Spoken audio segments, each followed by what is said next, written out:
Hey RedEye, I'm Taylor Momsen from The Pretty Reckless. Did you miss me? Been locked up a while.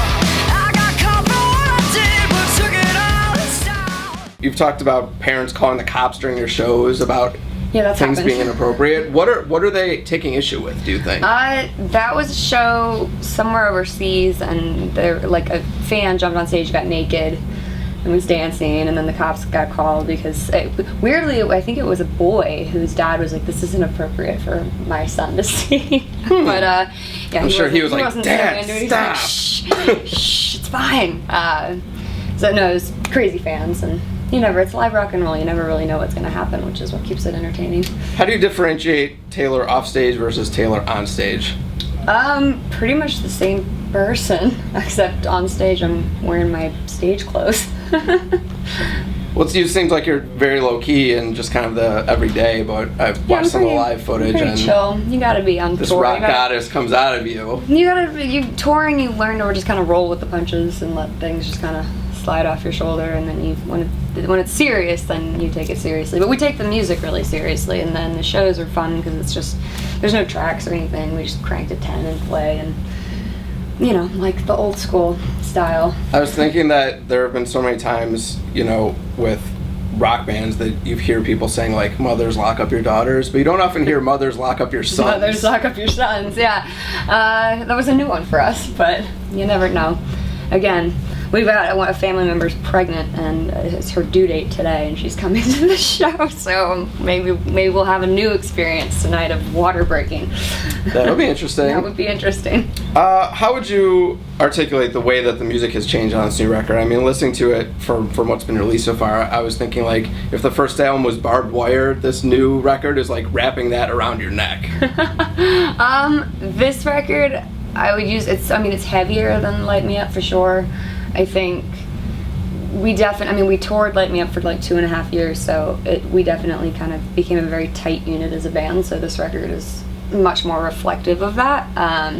It's very much a band record. It's just 2 guitars, bass, drums, vocals. I mean, it seems darker by quite a bit.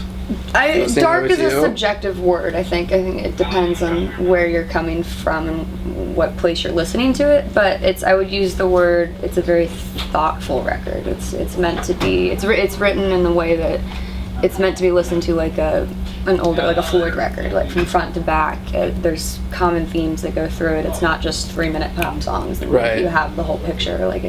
So we're looking forward to the record coming out, so people will get the full picture of it. You toured with Guns N' Roses. What do you feel like you learned from Axl Rose, for better or worse? I think anytime you tour with any band from festivals, because we've played with so many people now at this point, that really just playing with acts that have been doing it for so long, it really makes you step up your game. I mean, particularly like Axl's voice was just insane, and you go out for 2-3 hours every night and just wail, and it was like, okay, I gotta go on before that, so I gotta not suck tonight. So it definitely makes everyone just be better, I think. Do you have to really, does it take a long time to warm up your voice to get to that point and have to really take it easy, after shows, or can you kind of turn it on whenever you need it? I don't do anything. I don't have any, everyone always asks me that. I drink a drink and smoke a cigarette and walk on stage. That's my pre-show ritual. Oh, to get warmed up? Yeah, if you call that warming up, I don't know. I pretty much do that anyway, but whether it's the show or not. Why do you think there aren't more rock bands out there now that, for lack of a better term, sound like they have some balls? I don't know. I think music's kind of cyclical. I think pop always exists, and then once in a while, every 10 or 20 years, or however long it is, a band comes back in, and guitar's just cooler than everything. You crank it to 10 and it just takes over. So I think that there's definitely a lack of rock bands right now, and rock could definitely use a resurgence, but we hope to be a part of that. But it is what it is right now. Yeah, it seems like it's been a really long time. Since and you could see it playing Lollapalooza too. The quantity of actual rock is not there. Not so much right now. No. So all the bands in England and stuff. There's a few bands coming out. There's a band called The Stripes. They're 16-year-old kids that they're good. Good players. They just need to plug in. turn it up. And then you got, so there's a lot of like, at least playing is coming back into music again. It's not just all computers. There's people actually playing instruments again. That's starting to come back around. Again, just plug it in. I know you're focusing, like, music is your life right now. Maybe it's because I never watched Gossip Girl, but I find it sort of silly that you have to continually defend the fact that your job when you were acting was not you, and what you do in reality is you. Yeah. Does that sort of blow your mind time and time again? It's a little weird. But I guess, I mean, it makes sense. People see you on television or in tabloids or pictures or whatever, and they think they're seeing you as a person, and they don't realize that that picture was taken and I'm in a costume. And, right. You know, so it makes sense, but it's pretty much gone away. Like, the people coming to shows aren't asking me about that. They're here to see a rock show and, you know, go nuts. What's the most significant way you feel like you've changed since the last album? Well, I'm 5 years older, so I'm older. I've toured almost the entire world at this point, which is definitely affects how you view everything, and I think that's reflected on this record too. It is, but I can't talk about it because it's not out yet. Well, so what's the way you feel like you're seeing things differently as a result of that? Yeah, I mean, the world right now is not in a good state, to say the least. So I think, you know, Going to Hell, the song and the record, but the song in particular, it's kind of talking about my sins as a person, our sins as a society, and just like the sins of humanity, and how we got to do something different, man, or the whole place is gonna fall apart. Because it is right now. It's all falling apart. It's all going to fucking hell. I'm not sure if I'm uplifted that we're doing something about it, or... Yeah, well, someone's got to say something. You know, I try to write honestly, so... So what can we do to right the ship? I don't know. but I will try to make people aware that it is not, it's not all glitz and glamour and glitter right now. That's true.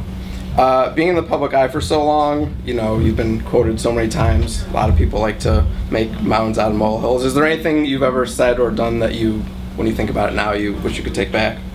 No, I don't live like that. First of all, I don't even know how to work a computer, so so whenever it's like written about or whatever, I only hear about it through like other interviewers. Right. Or when someone will like send me something or show me something. But no regrets, man. You can't take it back, so move forward. If you could choose to never be asked about the acting stuff anymore, or B, never be asked about Miley Cyrus anymore, which would you pick? How both? Just ask me about the new record. But no, Miley's really sweet. She's actually a friend of mine, so I have nothing bad to say about her.